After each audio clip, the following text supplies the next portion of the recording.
In Nigeria, there are more registered male teachers than female teachers. I think teachers should be earning the same salary with the current president of 31.1 million teachers are needed in the secondary education sector. They recruited more teachers, but this time around, they recruited paraprofessionals. These are non-qualified or licensed teachers. So they were teachers, quite alright, but they were now struggling between quality and quantity of teachers. It is easier to teach someone that does not know than to teach someone that knows. You are bringing more people on board, we need more students on board, and with more students on board, it's expected to have more teachers on board to ensure that you don't have marketplace and quality of classroom. Most of these teachers actually stay very, very far from the school, and it takes them hours or a long time, and they have to burn that money that is not there. If the environment to work is very conducive, trust me, you will enjoy your job. Sometimes you might not even think about the pay. What can I do to become a teacher? I want to become a teacher.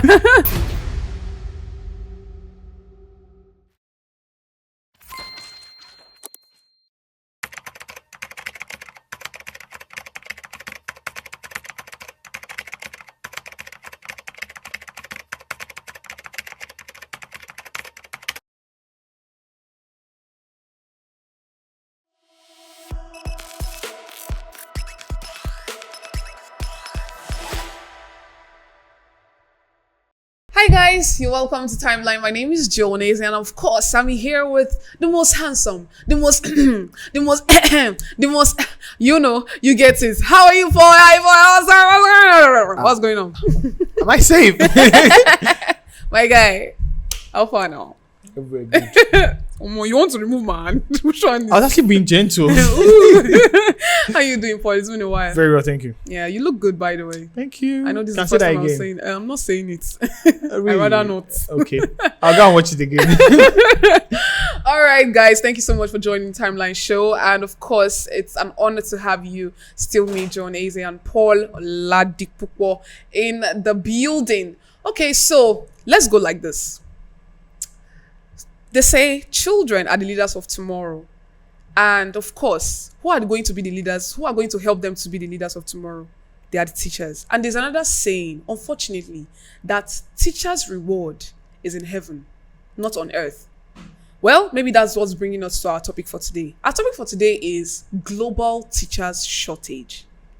It will interest you to know that UNESCO have said over 44 million additional teachers are needed in the school, like in the education system.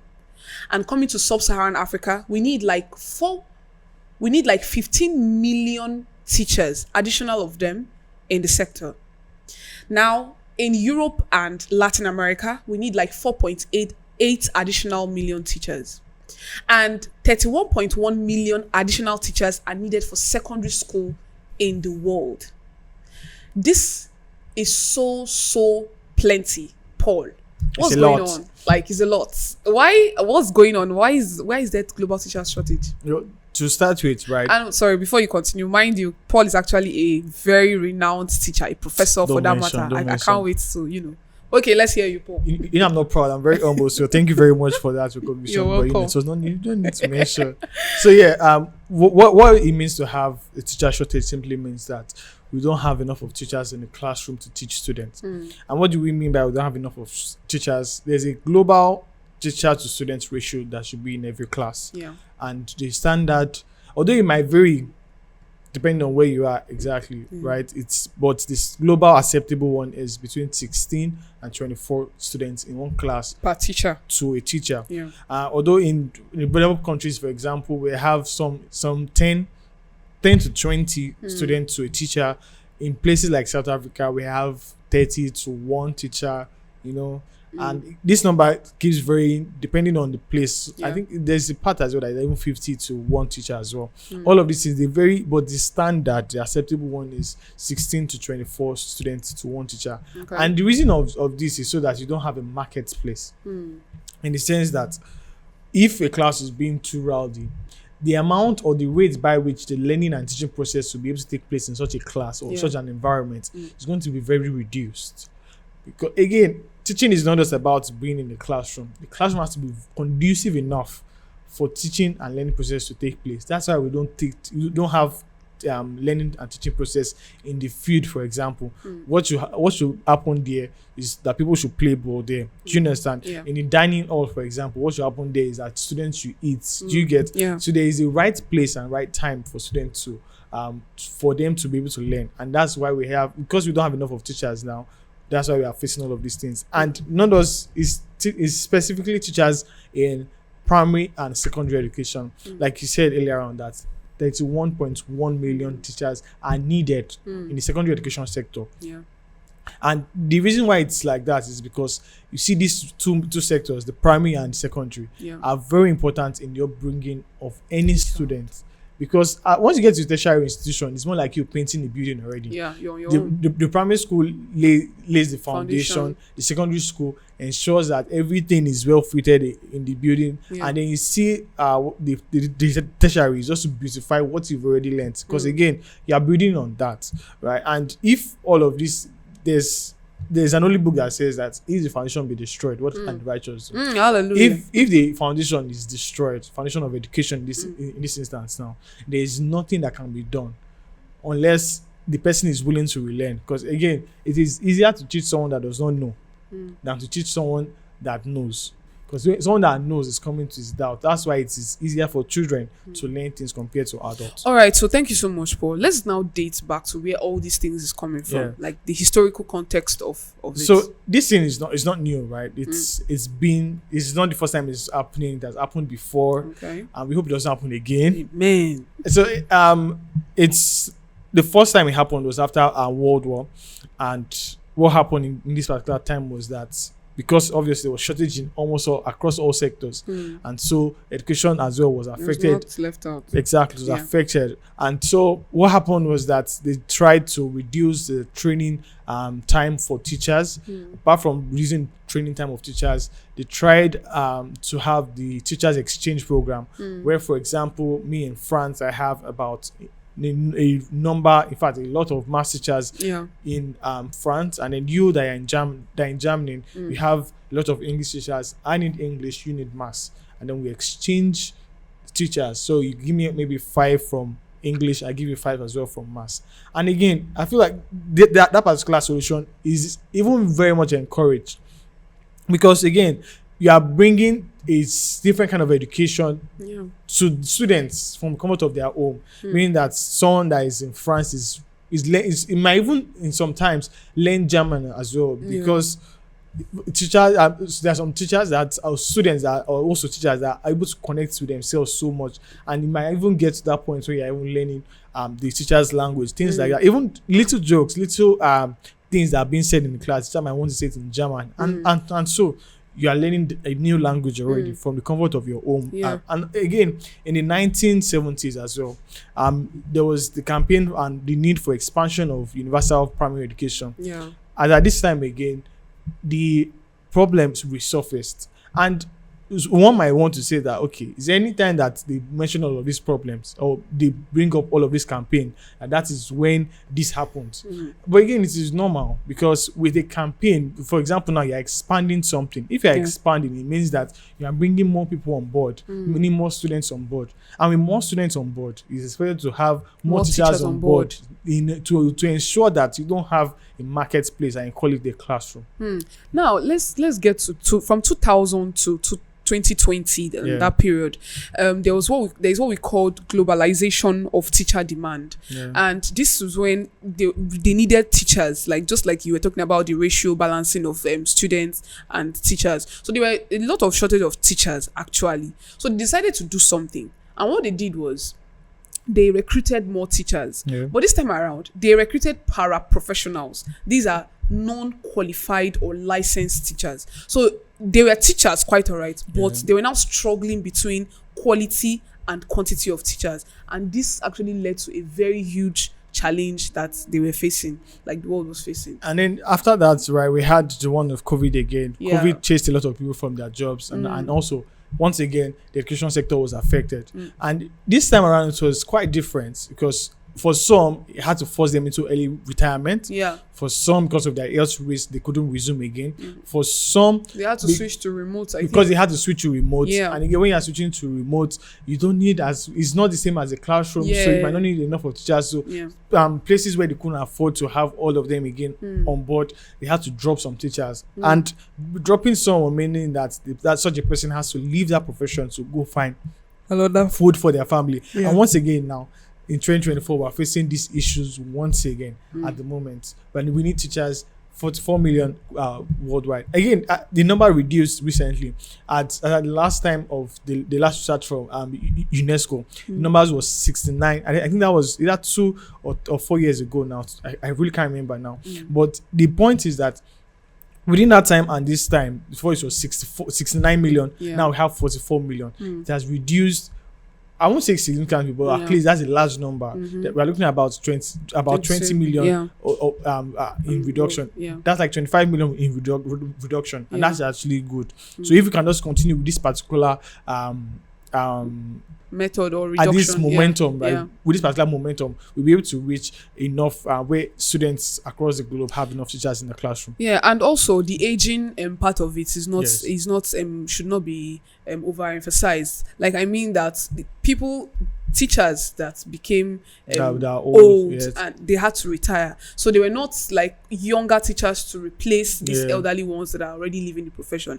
All right, let's quickly move to the challenges contributing to low teacher shortage. Like, what are those challenges actually as a teacher? So you mentioned one already, that as people move out of the profession, there are no new people to replace them. It's expected for every profession that after a particular number of years that you are expected to retire, meaning that I think in Nigeria now for civil service about 35 years. Again, in Nigeria, Ministry of Education, teachers can stay up to, I think that's 6 as of age now, apart from the 35, right? You can decide to retire by 65 years. They had it for about 5 years to it during Buhari's regime.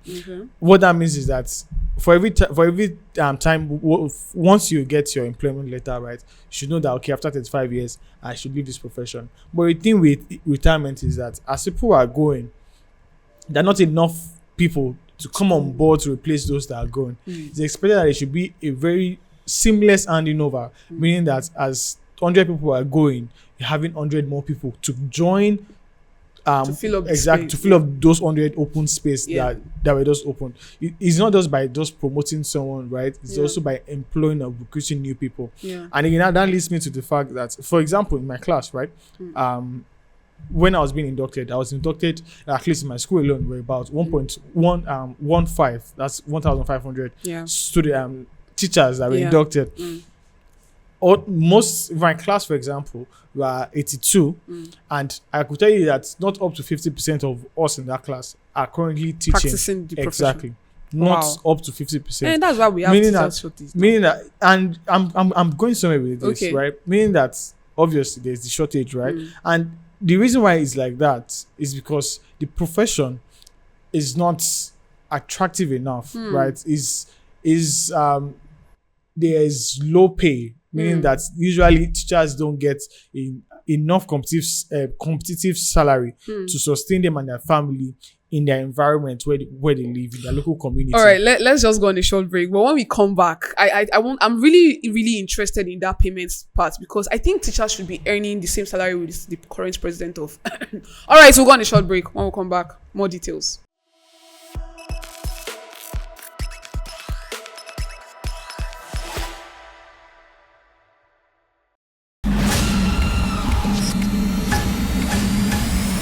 Hey everyone, let's face it, our world today experiences numerous challenges.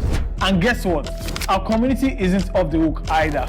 Most of the world issues are either not talked about enough or never talked about at all. But here on Timeline, we've got you covered. We dive deep into issues that affect us every day, leaving behind footprints of wisdom, knowledge, and solutions. Think of it like a roadmap that keeps you on the track for success. So buckle up, because in this new season of Timeline, we're taking another trip through the past, the present, and navigate into a more promising future. Again, we're talking solutions, people, and let's make one thing clear. This is not your average blah blah blah convo. This is real talk with a side of inspiration and a sprinkle of wow. I never thought about it like that. I'm your host on this impactful ride. Together, we'll tackle the tough stuff, laugh a little, and find ourselves on the path to positive change. So what are you waiting for? Season 2 of Timeline will be loaded. Let's get started. Hop in and let's drive straight into the heart of issues shaping our world. Let's go. Oh, one more thing. Hit that subscribe button and let's take this ride together.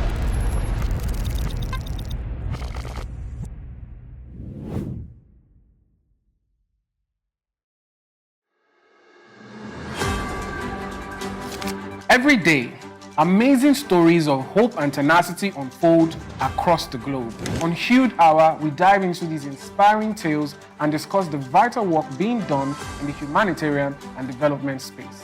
Humanity has never faced a shortage of challenges, yet we rise stronger through teamwork and determination. Though these remedies are often underreported, on Hued Hour, we advocate sustainable solutions. We bring you the latest and most impactful news on how lives are being changed. We engage with young change makers and experts who provide valuable insights into relief efforts and the challenges faced by local communities through a global perspective.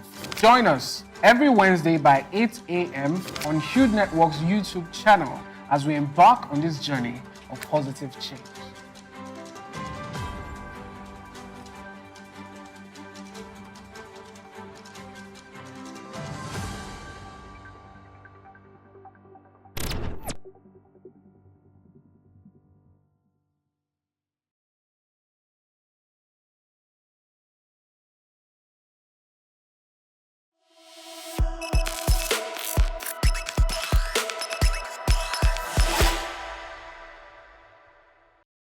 All right, guys, you're welcome back. It's still Timeline, and of course, it's Joan Eze with the most handsome man in the building, Paul. Teacher Paul. Oh, yeah, now give them. Okay, yeah. All right, so we've been talking about the challenges, right? So let's continue. So you talked about unattractive pay. Yeah, low salaries. Like according to Education International, they say that the unattractive payment of teachers has deferred people from entering the profession, one, and has also reduced the amount of retainment in the profession. Meaning that even if I enter after, like, again, also support and understand that in the US, for example, about 30% of teachers leave the profession under 5 years. Meaning that as you're entering, before 5 years, they don't jackpot on that profession again. Yeah. So all of these things, right, are things that lead to the teacher shortage. There's also inadequate support system sometimes. Yes. Yeah, we also have teacher burnout and attrition. Like the burnout now is based on load. Like when this teacher the workload is too much on the teacher. You see, in fact, the productivity from that teacher, the creative nature of that teacher will just die because the load is too much. Imagine that time we were even talking about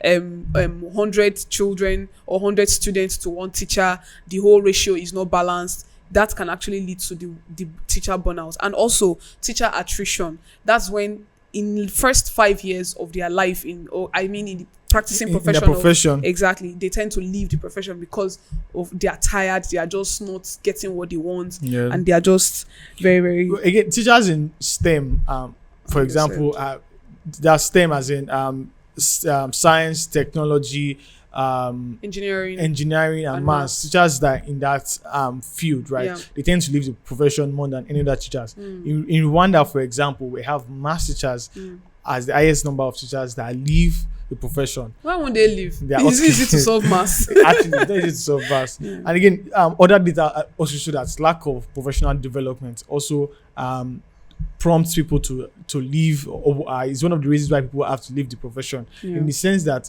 instead of, unlike other professions or other careers where there's a gradual progression in your career, in your profession, right? It's not like that as well in teaching, right? And again, teachers in low income areas, right, they don't have access to constant seminars, conferences that help them and to encourage them that strength. Again, because if you are usually if there's already too much of workload, right, there are ways that you can go about it that you can correct that, right? But because I don't have access to such an information, right? I am limited to what I know, and so this method that I know is what I stick with. Usually, as time goes on, there are usually new improvements on how to do things, on how to handle things. Yeah, like all these teachers workshop, all these teacher services, seminars. It will actually help them to bring back that strength. Imagine it's just like you going for like a rehabilitation. Exactly, like just to renew your strength, to renew your ideas, because you've been doing it. I'm sure they even used to share money in that workshop. Money is not the point. Yeah, money is not everything, but at least it's still part of it. It should be part used of the encouragement. Exactly.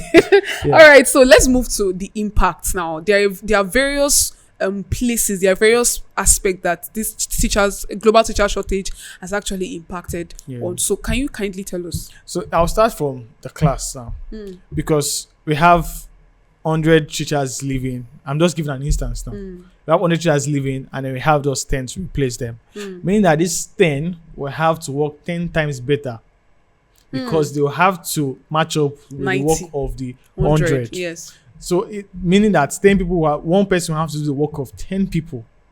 Do you understand? I understand. Meaning, and if one person is doing the work of 10 people, meaning that the person has a very large class size. Yeah. Because there are not enough teachers to split these children into little subsets to ensure that people who are being taught. It's expected that those that are coming into the profession meet a very large class on ground. And with a very large class, I think I've said earlier on that in a large class now, what you don't have a class again, but all you have is a marketplace, because now there are too many students in the class, overcrowded, and again they'll be buying and selling the class. Learning and teaching and learning process will only be for a limited few.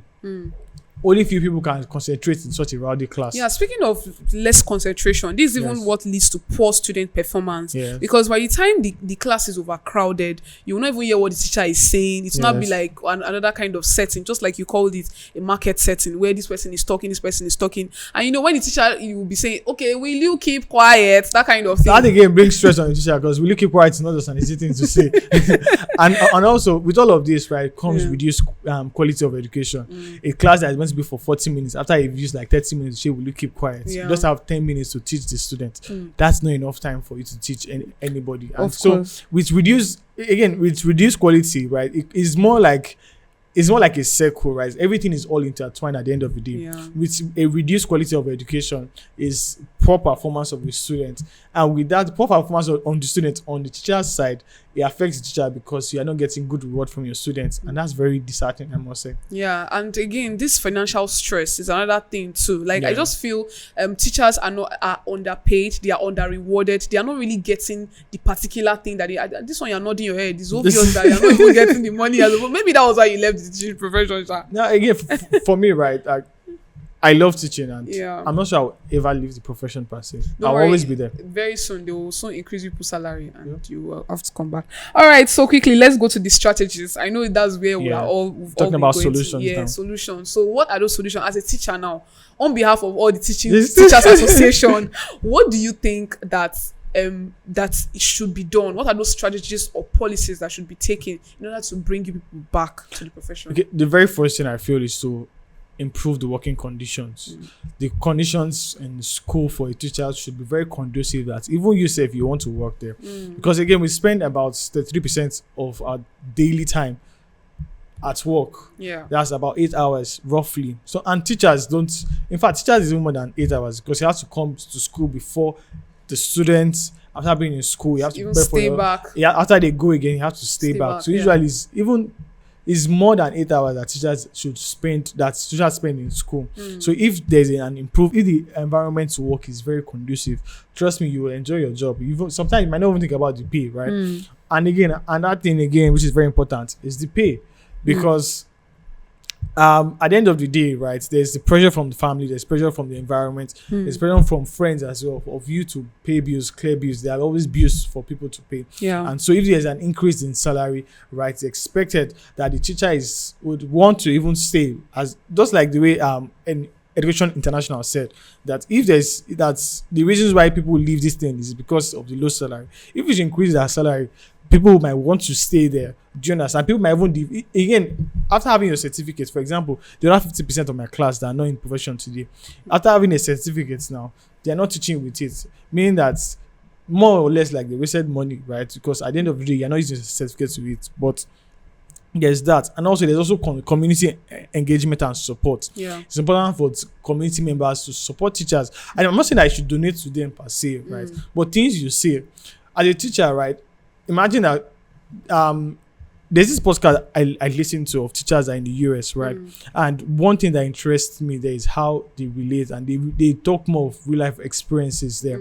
And one of the things that they said there was that there's time that's, you know, after each year, right? Yeah. Again, teaching is sometimes can be emotional for the teacher, right? Aww. Because after spending like a year with this particular child or with set of children, you create a bond with them. There's this bond with them that two of you like, you just understand yourself so much, and then you're like, they should not go. They become like part of attached, you. You become attached to them as well. It's on both sides. And she was like, after a year, right, this girl comes back to her, and then she's like, oh, I really like the fact that I used to, because this is not really a class that they interact. Yeah. This particular one, it's a class where you just sit down and read. So like, I really like the music that you play to us when we read. Aww. And that one, that statement alone, right, is enough to keep that particular teacher running for the next 10 years. What that, can I that do kind to of become thing. a teacher? I want to become a teacher. So yes, if the community can encourage teachers, Yeah. pass comments, okay, I really like what you did, right? Yeah. You should do it more, do it better, things like, I keep doing a good job, you're doing a good job. Not that you come to school today and then you are shouting on the teacher for. Yeah, I would like to even add that this is going to the government now, right? And every other organization that is really interested in educational sector. Yeah. Like, this is for the sake of the housing part of teachers. Yeah. Most of these teachers actually stay very, very far from the school, and it takes them hours or, you know, a long time, and they have to burn that money that is not there to come to school, and they have to come every day because teaching like school is from Mondays to Fridays, right? And they have to come every day to make sure that they teach. So what I'm trying to say is they can actually build like staff. I know there's staff quarters. They usually used to be staff quarters. Exactly. There should be enough staff quarters for teachers. Enough housing for teachers here and there, right? Yeah, just to make it easier for them. Yes. And again, I think another thing that should be done again is to enhance the professional development. Yeah. In Japan, and one thing that they'll be able to do successfully is to have a teacher mentoring program where teachers from probably more like you are a step higher than me or a level higher than me, you mentor someone that is coming behind you. Yeah. And again, because you see, like a successor predecessor relationship. Yeah. Again, all of these things are everybody, whatever you're experiencing now, right? Someone has gone through it before, right? And if you can share your problems with, if someone is mentoring you, obviously you share your problems with this kind of person. Backed up with experience. Exactly. Yeah. Because the person is like, okay, I face this problem, but this is how I solved it. This is how I overcame it. And if it's a problem that the person was not able to solve, two of you will now brainstorm now and then be able to solve it together at the end of the day. Together. Because again, I'll give an example of one of my colleagues. She, on the other hand, she teaches remotely. So meaning that she doesn't even know teachers that probably her class is from 12 to 1. So she doesn't even know the person that is teaching from 1 to 2. That's how it is there. And then she was saying that we were on a call and they were having a conversation that, oh, this is how our children used to behave and like our students used to behave and things like that. And I told her that, see, it is everybody that faces it, that even myself, this is how students behave and this is what you can do to just look for something to draw them closer. And sharing such experiences, right, as teachers, it really helps. Yeah, and also I think promoting diversity and inclusivity of gender in teaching is very, very, very important. Yes. Like, for instance, now I know that, I don't know, but maybe I think the female are more in primary education, for example, there are more female teachers, and male teachers even run from secondary early child education. That's primary education. Oh. The reason is because they don't have time. Again, they're not patient enough. I would say that they are not nurturers. Because at the end of the day, right, you still have to be patient one way or the other. But usually in primary schools, you see more of female teachers than are male teachers. But one interesting thing that actually interests me in this research was the fact that in Nigeria, there are more registered male teachers than female teachers. But when you go around in schools, you see more female teachers than male teachers. So again, so are you not trying to tell us that we are ghost teachers? No, it's not about in the register, like we are ghost teachers. No, you don't get my point. I'm saying that there are more male teachers registered yes, than female, right? But when you go around in schools today, right, you see more female teachers than male teachers. In my school, for example, where I teach, there are more. In fact, in my department, right, there are only 3 male teachers, and then The rest are female. yes, and I'm not talking about 5 as rest. I'm talking about like 8 or 9 as the rest in the department.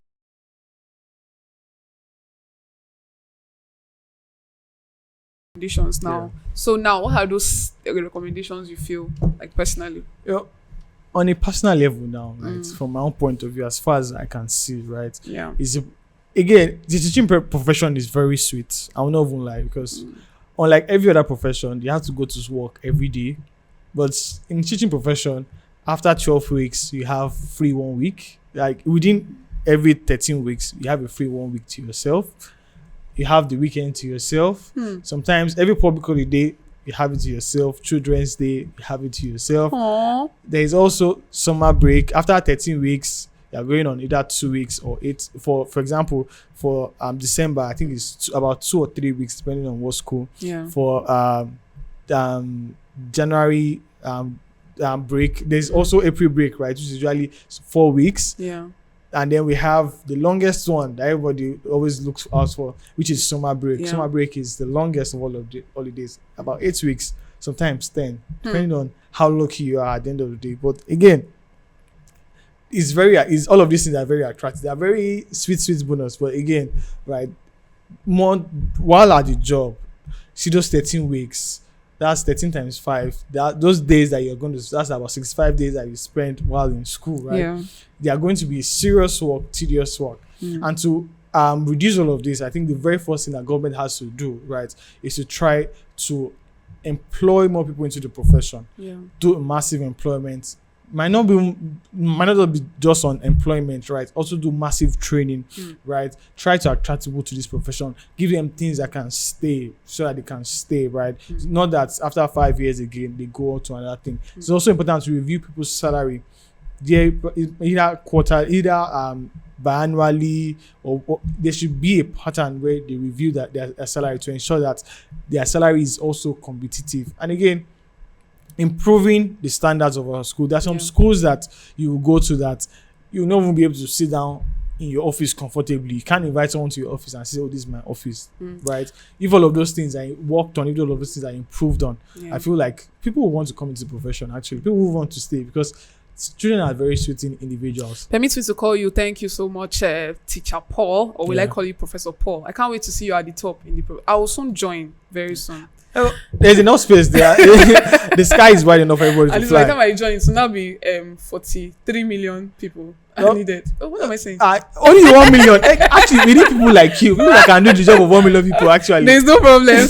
All right, thank you so much. Remember that education is the foundation of every society, and we need education to strive. And of course, the major people that are the forefront of education are our teachers. So we need to treat them like special eggs that they are, and make sure that we preserve them, because they need to be preserved. And of course, just like we need to be pampered. Yeah, and just like the way Teacher Paul said, that we should make their salaries attractive. Don't make them look lesser than their peers, because most of these people, their friends are in the banking system, they are in the different sectors, and they are earning high. So why shouldn't they earn higher like that? So obviously, let the teaching profession be here to stay. Let it be here to stay, and let everything just go smoothly. It's still Timeline, and of course, it's John Eze with the most delectable, the most fashionable, the most interesting, the most talented, the most. Ladies and gentlemen, my name is Paul. Thank you so much, Paul. Yeah. Bye, guys.